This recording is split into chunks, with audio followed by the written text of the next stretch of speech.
Well, it's Arthur again, and today I have this very unique 220 Mercedes. This one is the first time that I'm going to be working on one of these. Before, I've worked on a lot of W220 Mercedeses, but this is the first time that I've had this model, and I'm going to show you some of the differences that are on this specific model. This car has 76,000 miles, and it's here for a lot of maintenance items. I'll go over the job that needs to be done.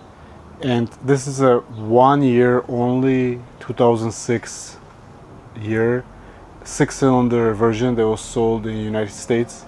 I know there's a lot of these that were sold in Europe and other places with 6 cylinders, but in US this is the only 6-cylinder W220 S-Class that was sold here, and it only was sold in 2006. And some of the differences from this one to all the other S-Classes are that the biggest that it only came as a short wheelbase. You know, all the other ones, they were all long wheelbase, 55, 600, 65s, 430s, 500s. Throughout the whole 6 years of production run, they were all long wheelbase in US. But this one was short only. So if you see this car on a street, and you can recognize it that it's a 350 by short wheelbase. The rear door is much smaller than the regular ones, and I think it's a pretty cool, interesting model. I know it's the base model and it doesn't have really that much power compared to the other ones, but it's still pretty interesting. And also this engine, I believe it was only this year that they made this engine. It's a M112 3.7 liter with 241 horsepower, and I think it went in a ML350 and maybe a E350 got it as well. I don't remember, but this was, I think it was the only year that this engine was used with this displacement. All right, let me show you some other differences real quick. Front, it looks like a regular base model S-Class. Other difference is that this one uses these wheels, which are 03 wheels. Basically, they came on the 03 S430, S500 base model, and then they were replaced with a different wheels 04 on, but 350 got these wheels. Again, I think there's like a slightly different package 350 that you could have with different wheels, but for the base model you got these double spoke wheels. In the inside, it looks pretty much just like any other S430, S500 almost. There's just a couple of other differences. It still has the Airmatic. It doesn't have heated or cooled seats. That's another big thing. I believe all other models had at least heated seats, and this one's don't have neither one of them, rear or front. I mean, it probably could have been optioned, but on this car being a base model, it doesn't have none of it. And I think it also doesn't have the headlight washers, which they usually, pretty much all of them do. I've never seen one that doesn't have one. But this car is in very good shape. It does have only 76,000 miles. I'm not sure how long this owner had it, but he really likes this car and he wants to maintain it properly. It does have soft close doors and they work. As you can tell, S350.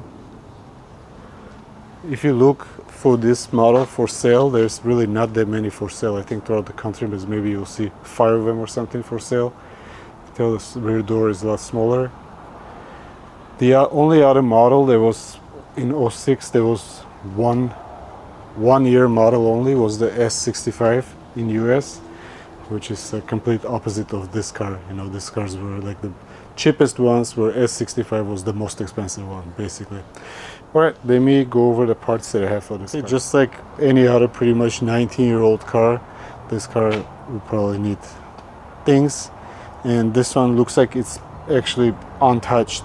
Like throughout the time that I looked at it, everything looks pretty much like original stuff. So it does have a few leaks here and there. This car is gonna get valve covers resealed. It does have a leak from a rear main seal, as well as lower oil pan is leaking a little bit. We're gonna have to reseal that as well. Brakes all around, front rotors and pads, rear pads. spark plugs, transmission service, transmission mounts, motor mounts, which I don't have yet, but I'm going to pick it up. Oil change. I also got hood struts. This is a common failure point on 215 and 220 cars. This is this hood popping spring. Here's the V6 engine. As you can see, it is leaking oil from the valve covers. It's kind of hard to tell, but on the side it's oily as well. Over here as well. So it's just time to reseal them. The good thing is that this car is big and this engine is small, so there's pretty good access to everything pretty much. This is probably the easiest 220 to work on, which is great for me. Okay, first I'm going to start with the hood struts, as I have the stick holding it up and they're shut. I'm just gonna go ahead and do them.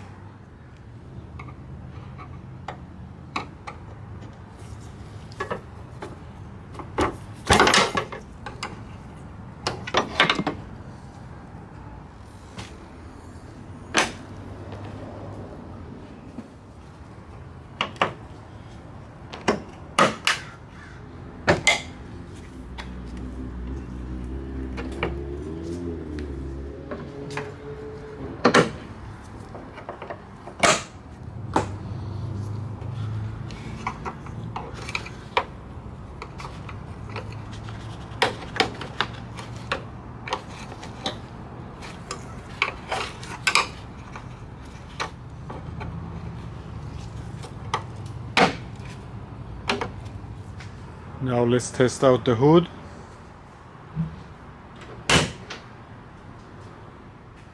It popped right up like it's supposed to.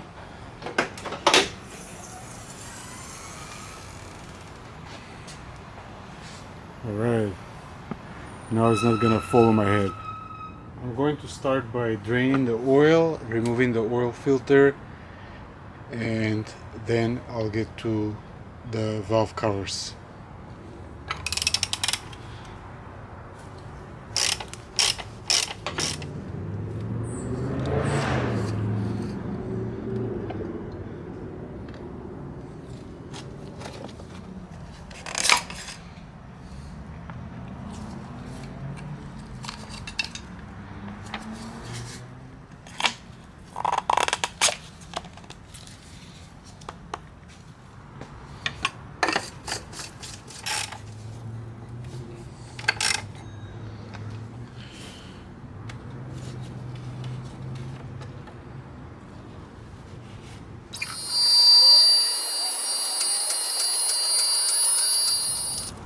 Okay, as you can see, there's a pretty good amount of oil under the car, as well as over here, rear main seal. One interesting thing with this model, that even in rear-wheel drive form, it came with a 5-speed 722.6 transmission, where pretty much most of the other models got the 7-speed 430 and 500 rear-wheel drive. The 4MATIC ones got 5-speed, as well as the AMGs and 12-cylinder versions still kept the 5-speed, but all the base models, basically all the other 500, 430 got the 7-speed, and this one kept the 5-speed, which I don't know the reason. Cost cutting, I'm guessing. I don't know. Okay.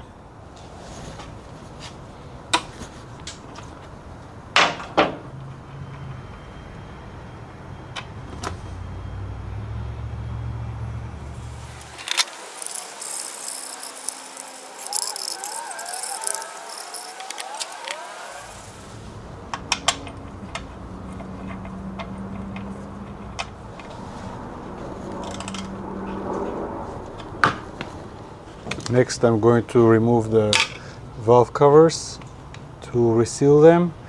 What I need to do is I need to remove the coil packs, and as well as the bolts that go all around this hose, and also remove this 10mm that holds the transmission dipstick, and the engine dipstick is held by one of the valve cover bolts.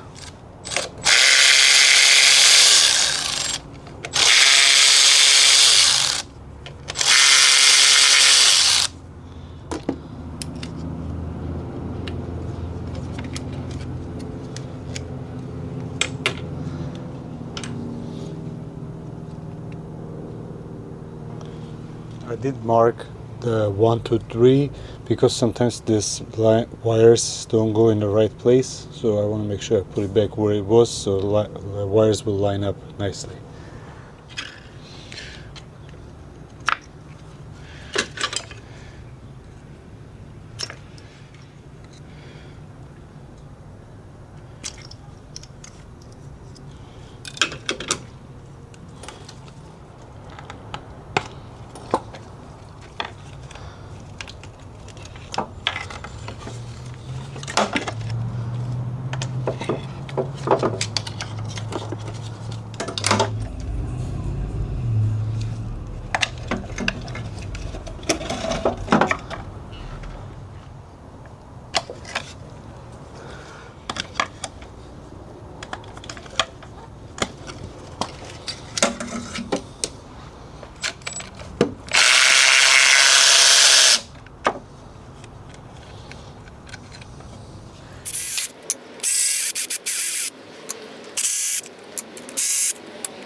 I put some towels over here to catch any oil if it drains out from the head, so it doesn't make too much mess.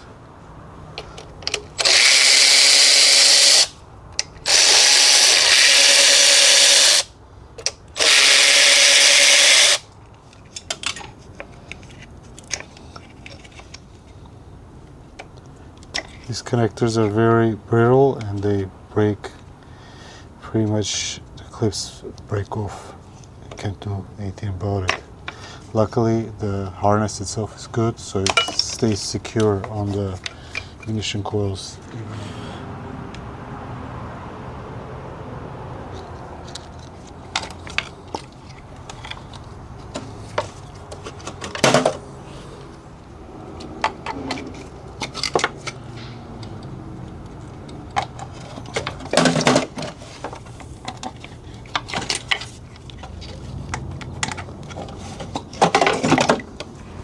Before I remove the valve cover on the driver's side, there is a fuel line that goes here with a 17mm fastener. I'm going to remove it and plug it with a rubber grommet like this, so this fuel doesn't leak inside the engine.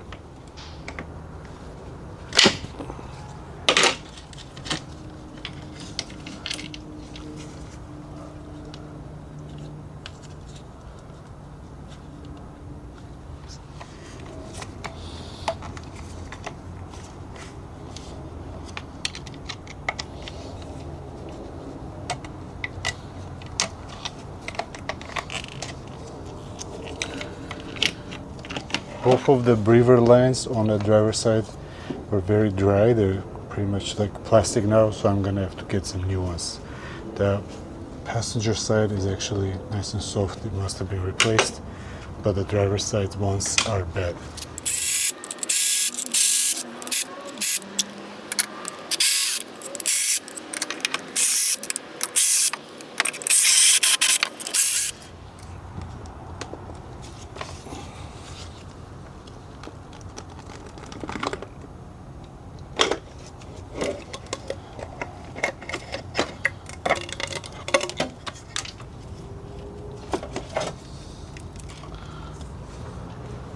I laid rugs on this side as well. Just gotta make sure this fuel line is not facing inside the engine so it doesn't leak any fuel inside.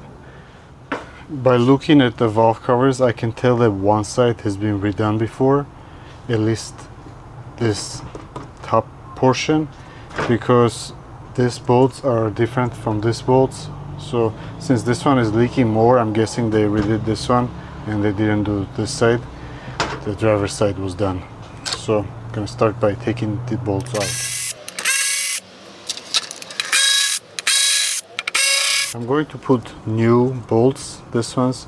I'm not sure what material these are made of, but they're very soft and they're easily broken. I'm going to put new ones anyway, they're very cheap from Mercedes. The other thing to pay attention here is make sure those holes are not full of sealant when you're putting these bolts back in, because these are like very low torque bolts, like 4 Newton meters or something, Newton inches. So when you put these in, you can easily snap them if there's sealant in there. So what I usually do is I'll clear the threads with a flask to be able to, with a thread chaser, to make sure they're clear before I put them bolts in. So another thing is to be careful about is how you open this. You kind of have to listen to it, because this material, it likes to crack sometimes if you're not careful with it, or you just get unlucky with it. So you kind of want to start prying from one end.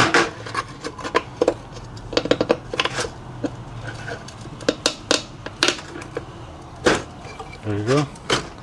One's out.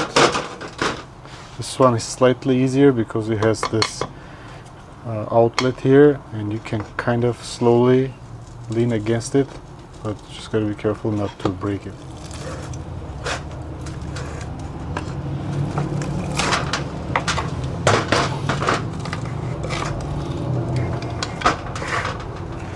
There you go.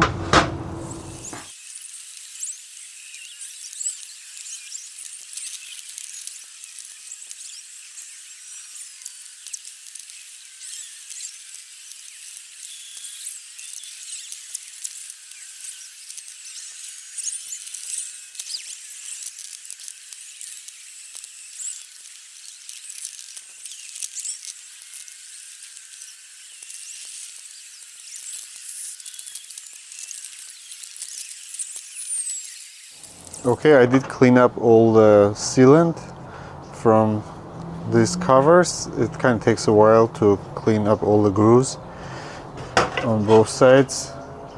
And I have new Mercedes sealant I'm going to apply. The key is not to over apply too much sealant over here. It's basically enough to fill in the groove slightly, and then you can put them on. And I have new bolts. You put them on together, and then once you put it on a car, then you can torque these down, and then it will hold it down. All right.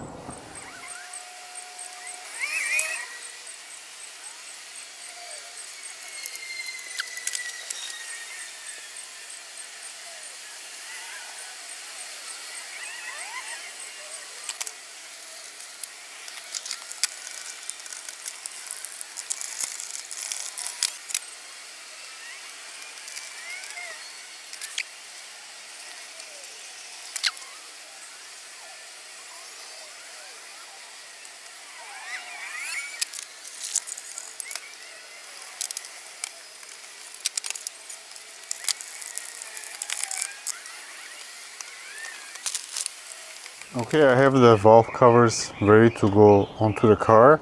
I have new gaskets, as well as I resealed these covers on both sides and put new bolts, cleared the threads. Now let me show you what I need to do on the engine. Now I need to clean the mating surface on the heads. So when I put the valve covers on, I need to also apply some sealant over here on both sides where these half moons are, and then put the covers back on.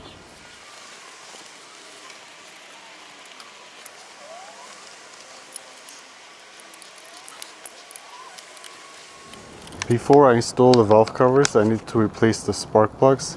It's easier to replace it this way, and I have new ones already.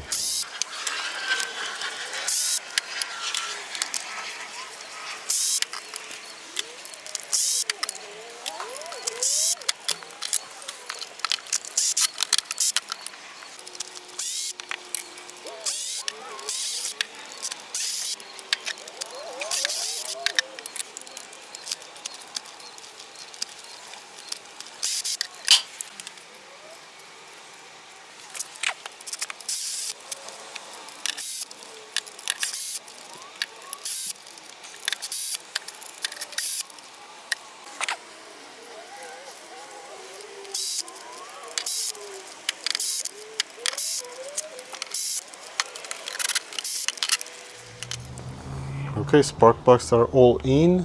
Now I can go ahead and install the valve covers. I did replace this breather tubes as well on this side. They were dried out and cracked up. The seal, you gotta kind of smear it a little bit, not too thick, just enough for it to have some sealant on the surface on this area, as well as in the back.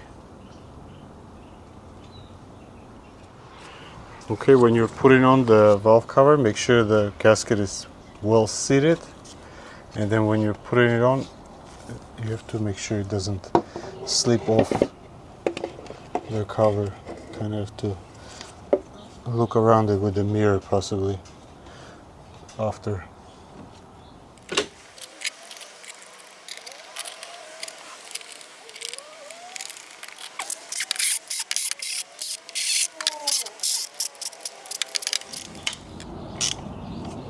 You turn these until they bottom out pretty much.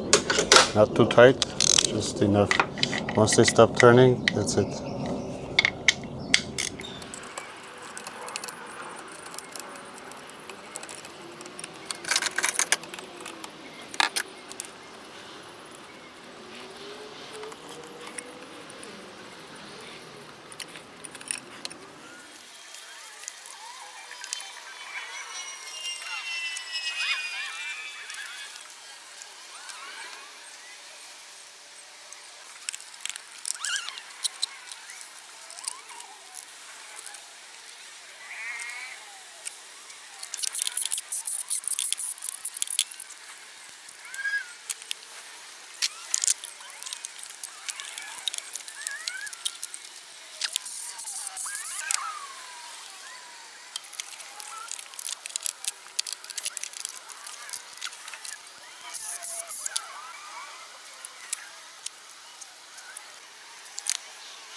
Okay, both valve covers have been installed. I installed the coil packs as well. The only thing I haven't installed is this bolt for the transmission dipstick, because I'm going to have to remove the transmission to do the rear main seal, so I might need that off for now. Next, I'm going to drop the lower oil pan. To drop the lower oil pan, there are a series of E-tands that hold it, and there's also a couple of E-tands that hold different lines around the pan. I'm going to remove all the bolts, and then it should be pretty stuck to the upper oil pan, and I should be able to pull it down.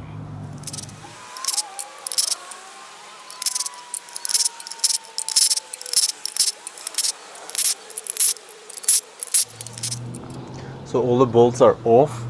There's a couple of tabs around the oil pan where you can apply a screwdriver or something to pull it down.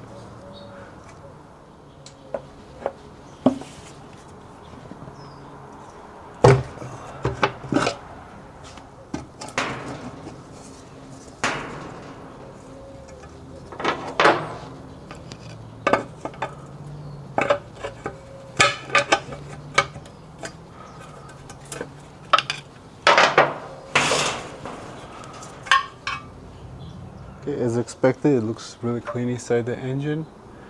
I just need to clean this old sealant off, reapply new one, and then put the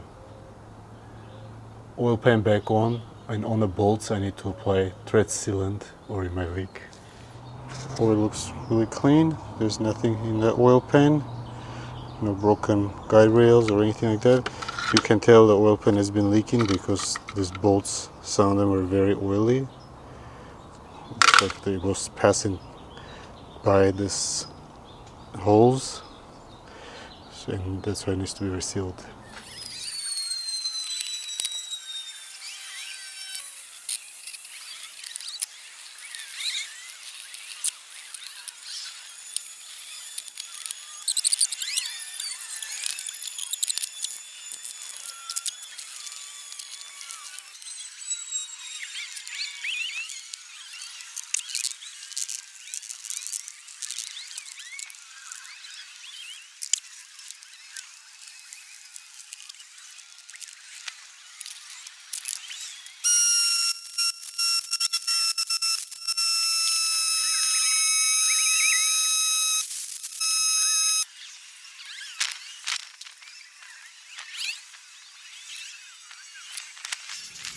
Okay, I have the area cleaned up.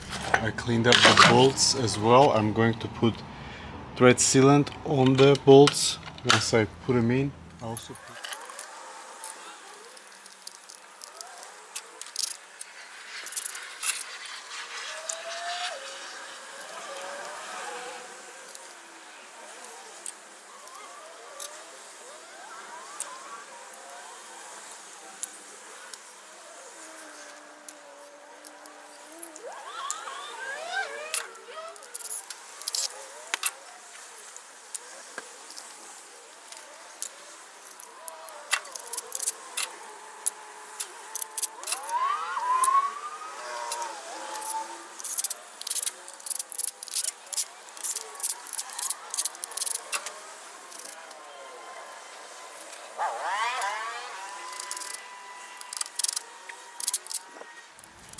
Okay, the oil pan is on. I haven't completely torqued it down yet.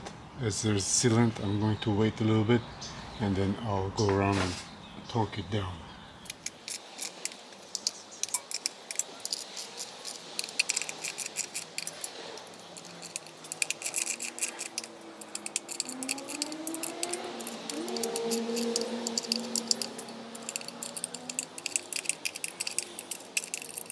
Okay, everything is tightened up. I put the bolts for the brackets of this line as well. I can technically put the oil in already, but I'm not going to because I have to do the rear main seal. Once I'm done with that, then in the end I'll put the oil and I'll start it up. Okay, now I'm going to remove the transmission.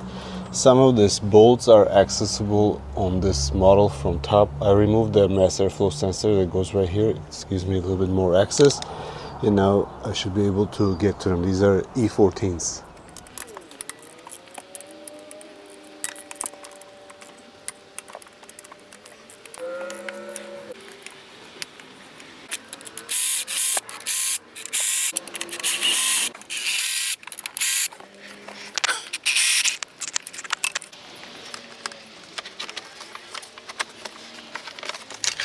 I did have to remove this front bottom cover to be able to put a 27mm ratchet over here to turn the engine to undo the torque converter bolts. I also put oil in the engine because I had to move the car for something, but it's good to have oil in there anyway when you're rotating the engine to make sure there's no dryness in the bearings. Alright, the torque converter bolts are accessed through this hole in the front of the engine. There's a little cover and they are, I believe, 13mm. So I'm going to go ahead and start undoing them.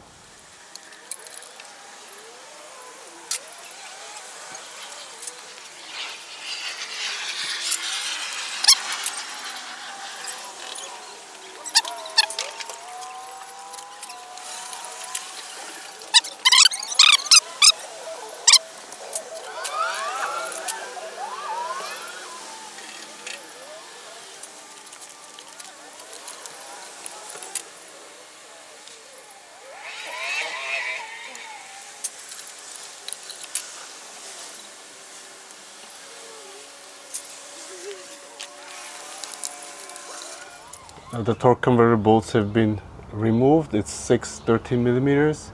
Next, I'm going to loosen up all these wires that go around the transmission and see what else I need to disconnect.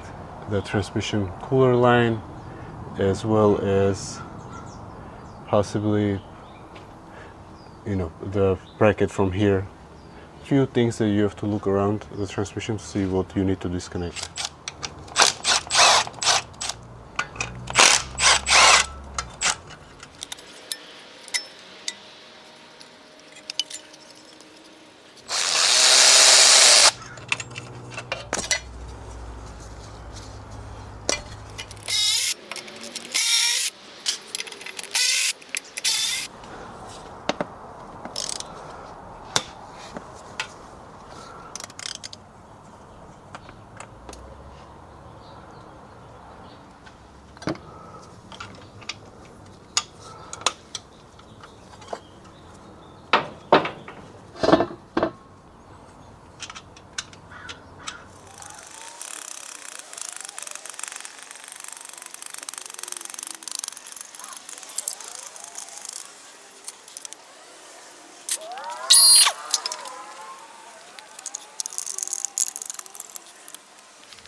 I do have transmission jack holding the transmission up, supporting it. I'm going to remove the bracket so I can disconnect the drive shaft as well as the transmission linkage.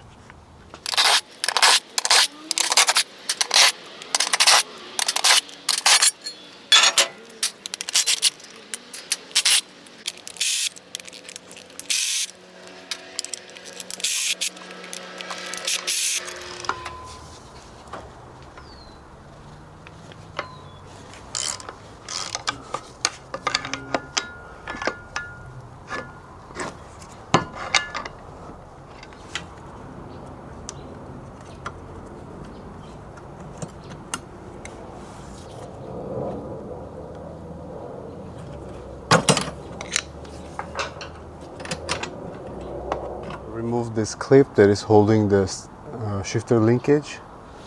You pop this up slightly and this comes out, and there is a shaft. You move it to the side and it's disconnected. There's one more transmission line over here, again a 19mm that I have to disconnect.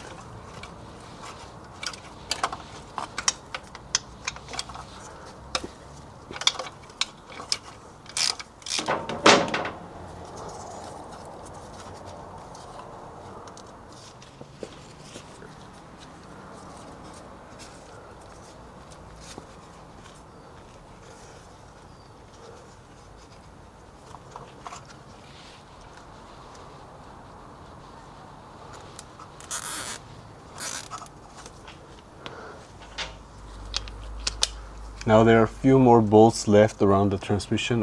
I'm going to go ahead and disconnect those.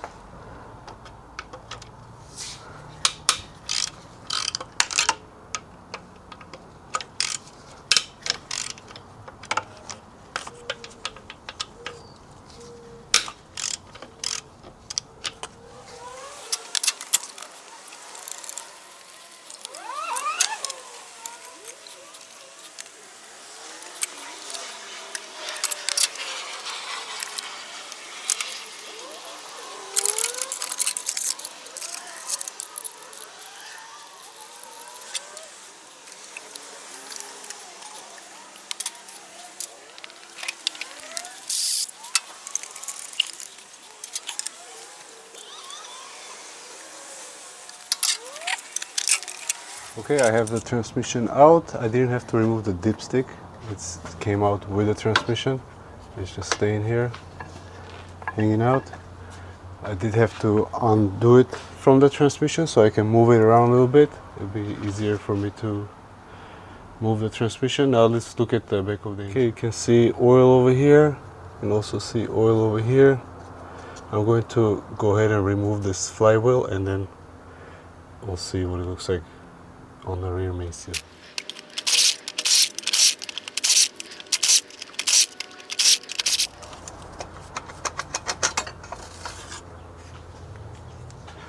Okay, here looking at the rear main seal, and you can tell it's pretty wet over here. It's been leaking. It's not a major leak, but it is a leak. So I'm going to remove this plate and then I can replace the seal.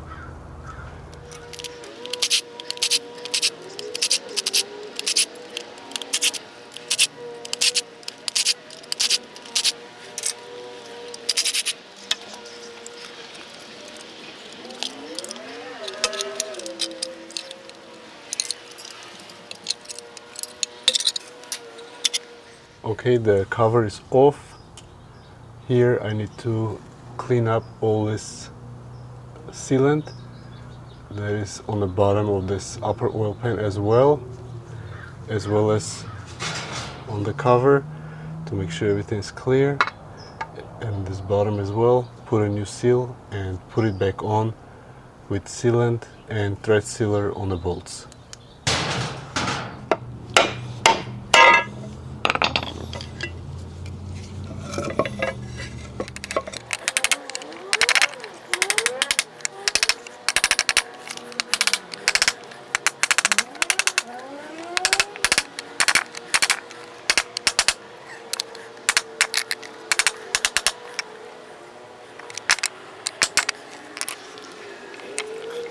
Okay, the rear main seal is in. You kind of have to feel it, see where was the previous position before you start putting it in, and then make sure it goes into the same place and same depth and even.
Okay, I did secure the transmission to the engine, as well as I put the new transmission mount with the bracket.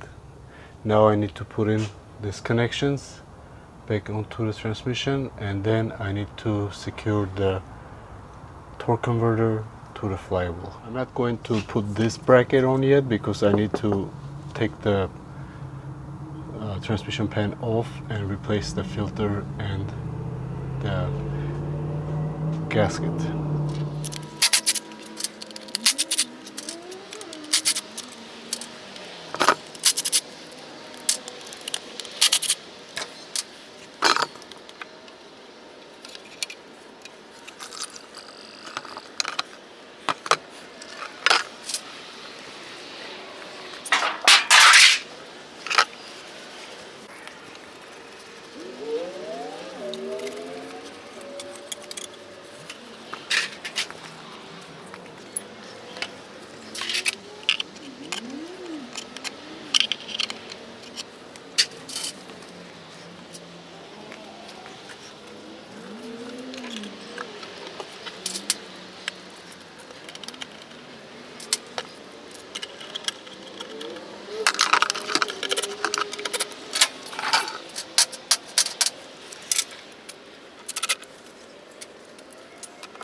Next, I'm going to add transmission fluid to the transmission since I drained it for the service.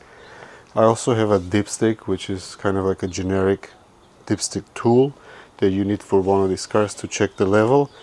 And the level marking usually at cold level should be between 10 to 20 millimeters.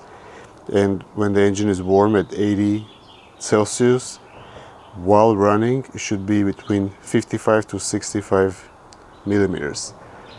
So you want to connect a scanner tool to the transmission, to the car, to check the transmission temperature after you filled some in there to make sure you get it right. When I start to do this, I usually put about 3 liters in there, 2.5, 3. Then I start checking, and you add a little by little, because it goes up pretty quickly. So you add maybe like 200 cc's at a time. Okay.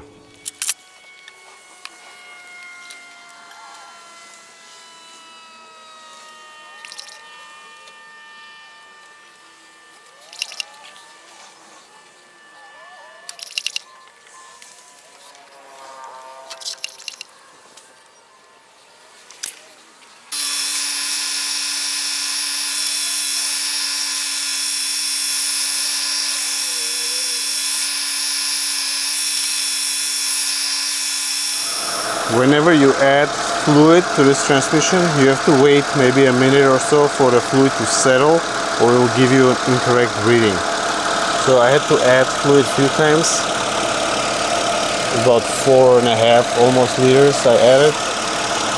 So now it's pretty much right at 65 at the full mark, with the transmission warm around 80 Celsius. So pretty much I'm at full. When I had the car running, I did shift through the gears a few times to make sure the fluid circulates. So now I know it's at full level, and this is the cover, and there's also a locking tab that you put on. Once you put this on, you can't take it off anymore unless you break it.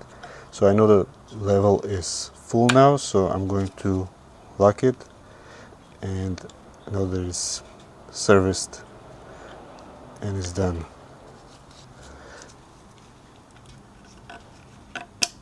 There you go.